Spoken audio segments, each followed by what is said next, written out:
我们要邀请亚洲最大餐饮预约平台 EasyTable 陈翰林执行长来我们分享他的经验。Ladies and gentlemen, let's welcome Alex， 掌声欢迎。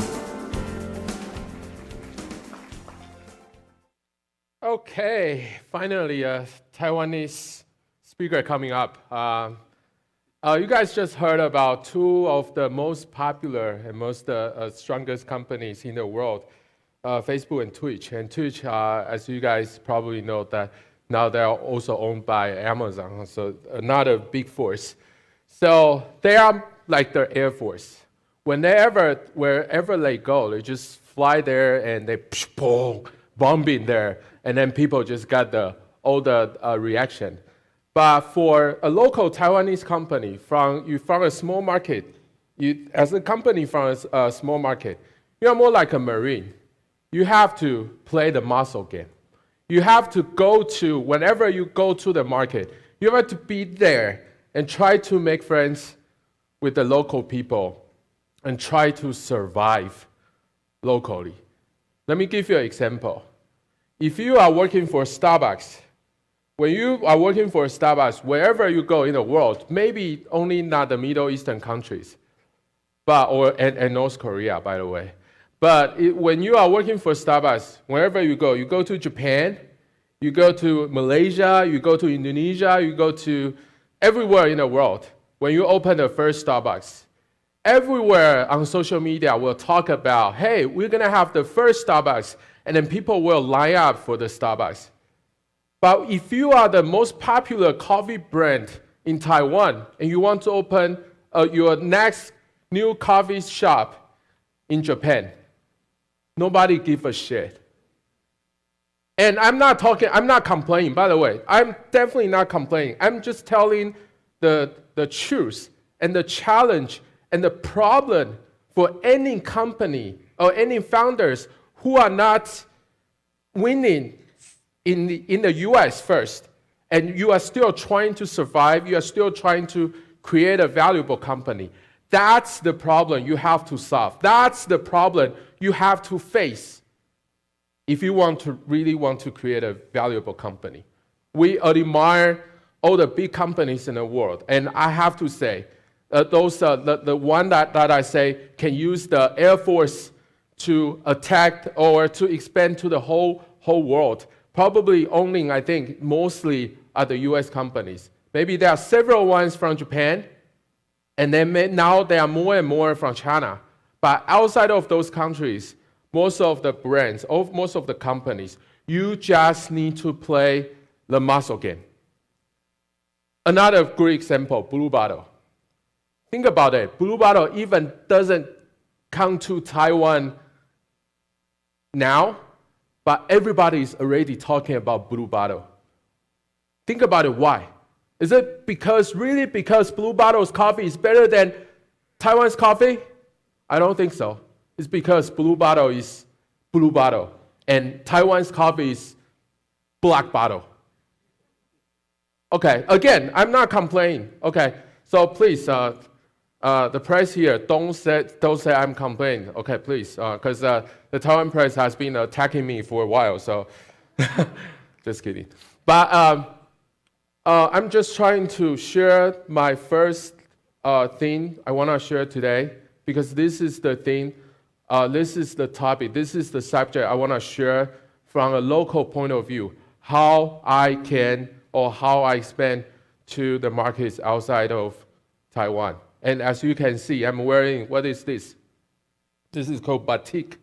This is Indonesian traditional cloth. And I'm living in Indonesia right now. I only came back because some of the important meetings and conferences. Otherwise, I spend most of the time in Indonesia right now. Okay, so I'm gonna just, I think this is my home court. So if anyone here, other than our guests, foreign guests, important guests, if the local Taiwanese people here who still doesn't know what an EasyTable is, I feel very ashamed. So I'm not gonna, ashamed by myself, okay, I'm not ashamed by you, but that means that we need to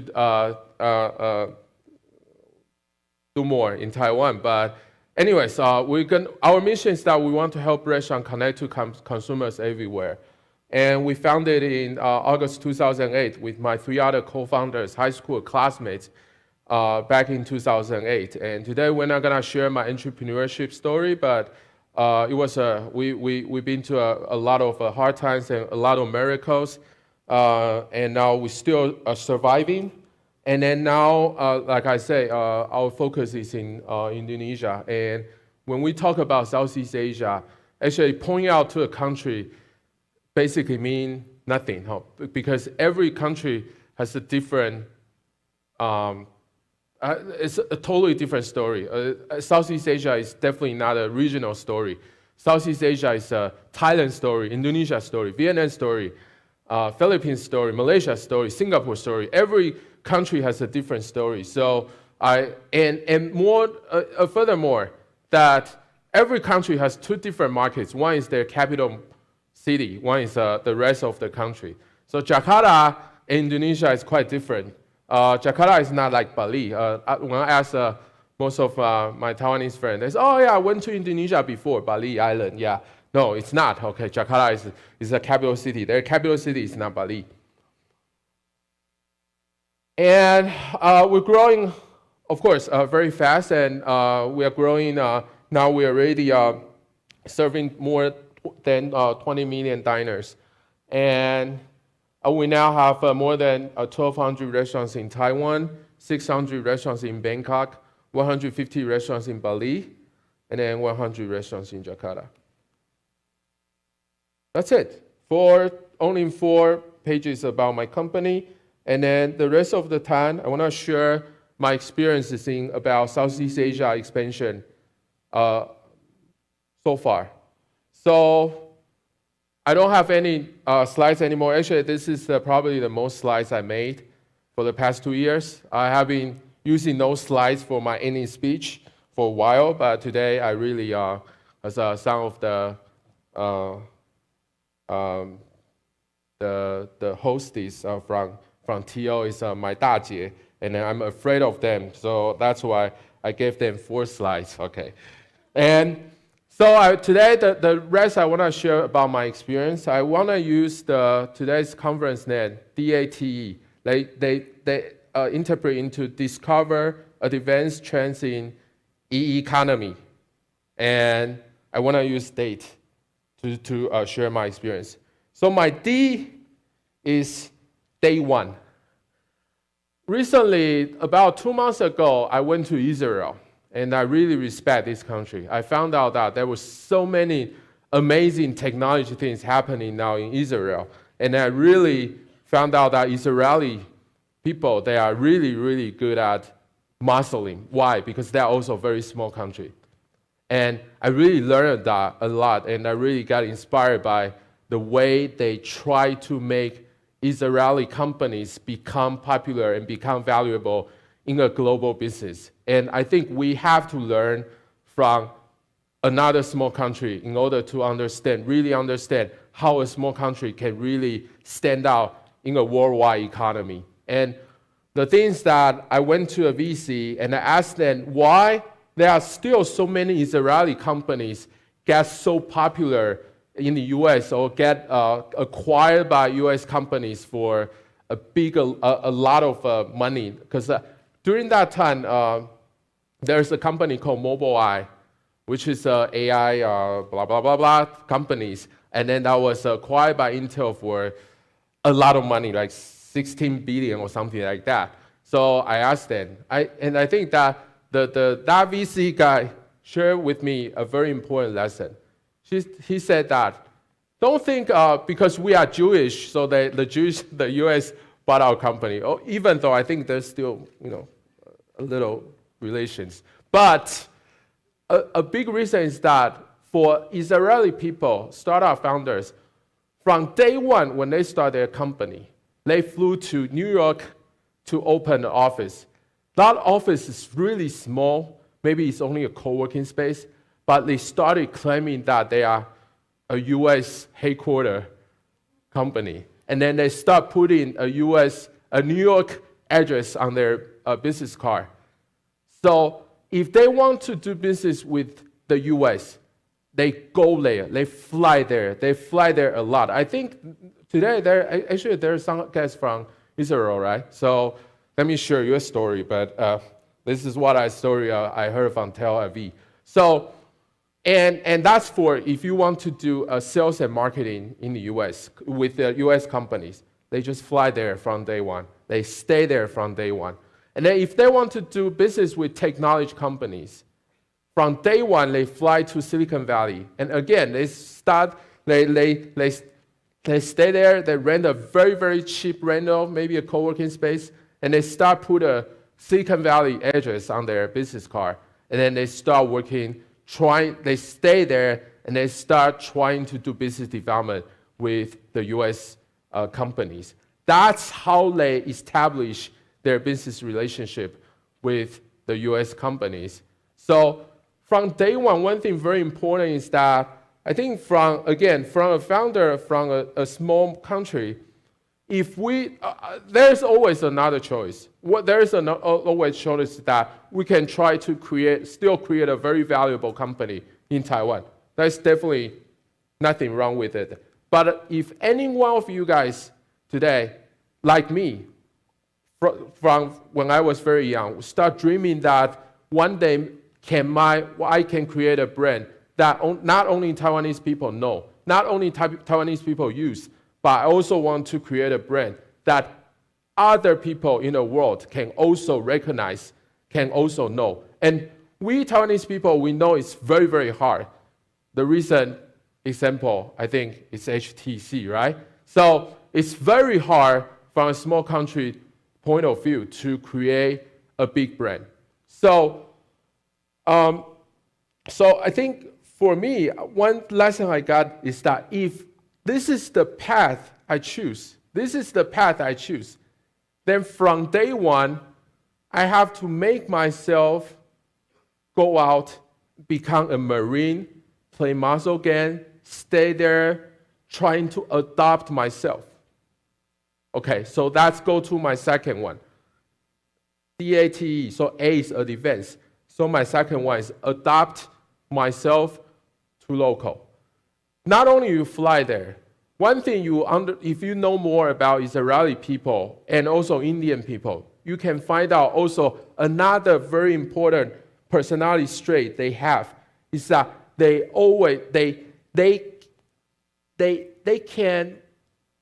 adopt themselves into American culture. Okay, today US is just an example. We don't, because I want to again today. I think the whole my sharing is about how you can expand into a bigger market than Taiwan.